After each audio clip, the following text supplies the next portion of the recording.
Assalamualaikum warahmatullahi wabarakatuh. Di pertemuan kali ini kita akan masuk ke topik listrik dinamis atau listrik yang dalam kondisi mengalir. Tapi kita hanya akan bahas satu subtema, yakni hukum Kirchhoff atau hukum Kirchhoff.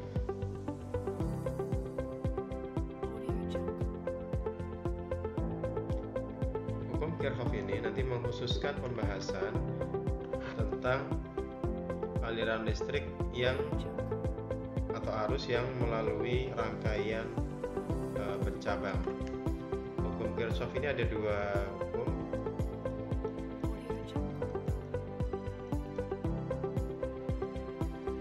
Ya, ini hukum Kirchhoff 1 dan hukum Kirchhoff 2. Kita bahas satu persatu.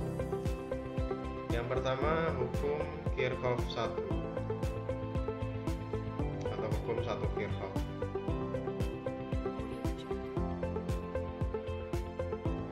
Hukum 1 Kirchhoff ini menyatakan bahwa pada rangkaian listrik yang bercabang, jumlah kuat arus yang masuk itu sama dengan jumlah kuat arus yang keluar dari titik percabangan tersebut. Jadi ini kalau dirumuskan dia begini.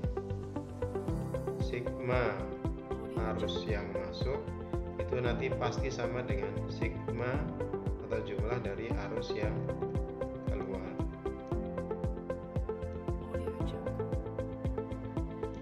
Contoh, kita lihat contoh yang nomor 1.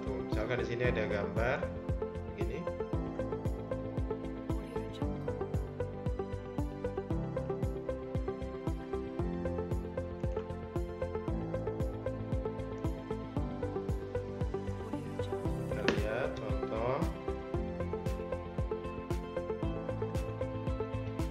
Di sini ada gambar dia arus bercabang, kemudian di sini ada arus masuk,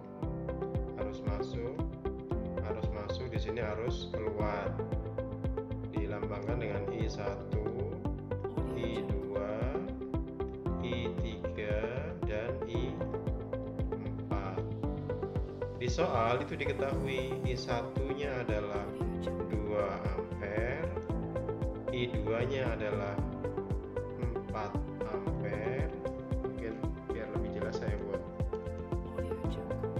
warna berbeda saja. Soal diketahui I1 adalah 2 ampere, kemudian I2-nya adalah 4 ampere, I3-nya 6 ampere. Ditanyakan I4-nya berapa. Maka penyelesaiannya kita pakai rumus hukum Kirchhoff tadi.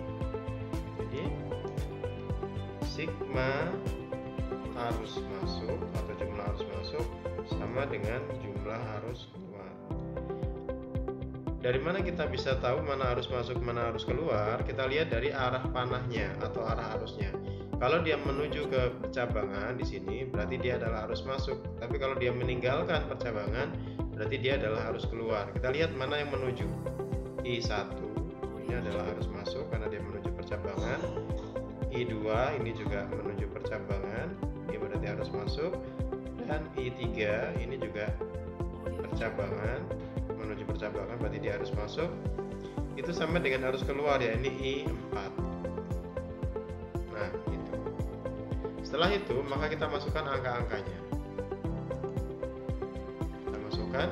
I1 adalah 2 ampere, I2 adalah 4 ampere, ini satuanisasi panahnya 2 ampere, I2 adalah 4 ampere, I3 adalah 6 ampere, dan I4-nya berapa? Maka kita jumlahkan biasa. 2 tambah 4, 6 tambah 6, 12. Ini adalah I4. Jadi I4-nya adalah 12 ampere. Itu contoh yang pertama. Kita lihat contoh yang kedua. Contoh nomor 2. Kalian ini soal diberikan ilustrasi gambar, kemudian pertanyaannya adalah Tentukan arah dan besar arus yang mengalir di jalur A, B. Di sini ada dua pertanyaan, arahnya kemana, keluar atau masuk dari percabangan, dan besarnya berapa. Kita gambar begini. Ini I2 masuk percabangannya. I1 dia meninggalkan, I3 ini menuju percabangan. Kemudian ada titik A dan titik B. Ini ada IAB. IAB. Ini yang ditanyakan.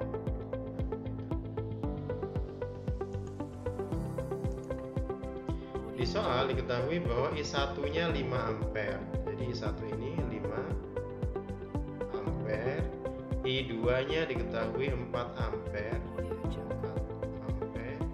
I3-nya diketahui 3 ampere. Nah, untuk mengerjakan soal ini, maka kita bisa menganggap IAB ini sebagai arus keluar misalkan. Jadi kita anggap di sini, anggap atau kita tebak gitu ya, anggap IAB ini keluar. Apakah boleh dianggap masuk? Boleh juga. Kita lihat bedanya apa. Kalau IAB dianggap keluar, maka kita pakai rumus Kirchhoff 1 itu, I masuk sama dengan I keluar.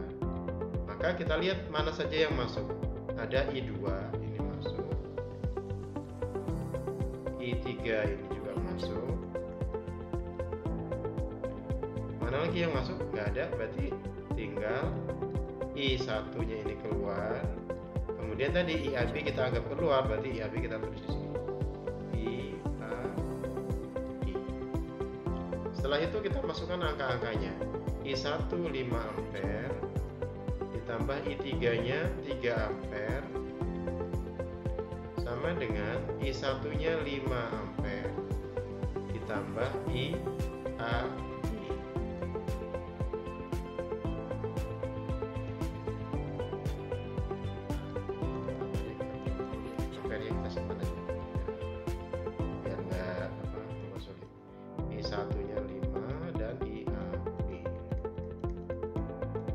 Kita hitung biasa, 8 sama dengan 5 ditambah IAB, maka IAB sama dengan 8 dikurang 5 sama dengan, ya dengan salah ini ya, betul ya, 8 dikurang 5 sama dengan 3 ampere. Hasilnya positif 3 ampere. Berarti kalau hasilnya positif 3 ampere itu artinya memang betul arusnya adalah keluar.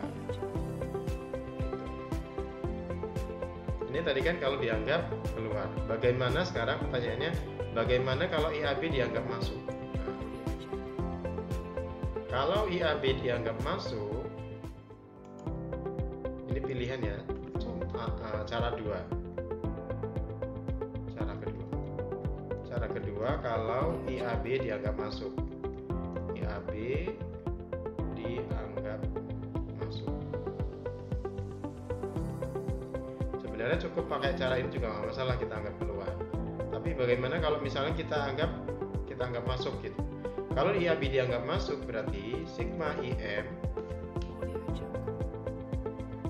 sigma I masuk atau jumlah I masuk sama dengan jumlah I keluar. Berarti I2 ditambah I3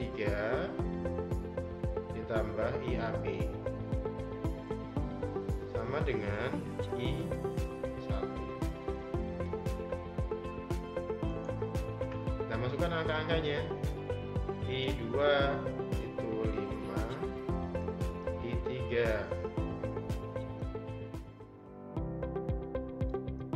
I3-nya 3 ditambah IAB sama dengan I1-nya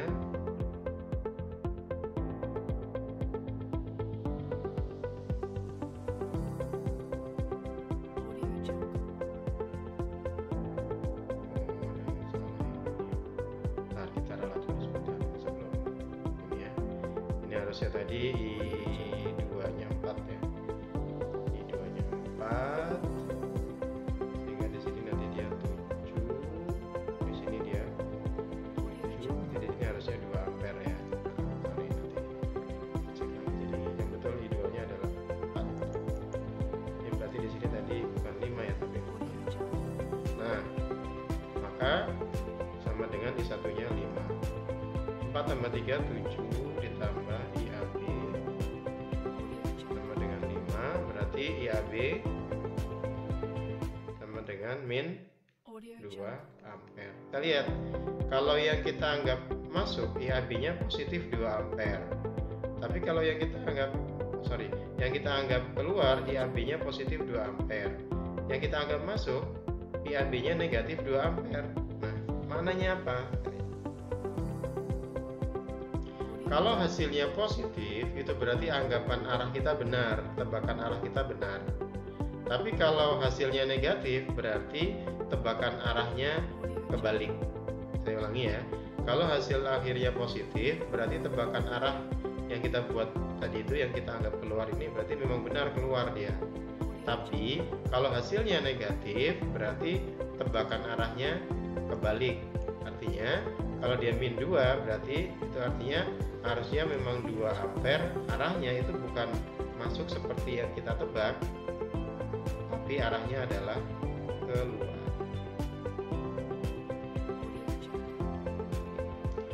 Jadi saya ulangi, pertama-tama kita anggap dia boleh dianggap masuk, boleh dianggap keluar. Setelah dihitung, kalau hasilnya positif berarti anggapan arah kita benar, tapi kalau hasilnya negatif berarti anggapan arah kita itu kebalik, harusnya sebaliknya.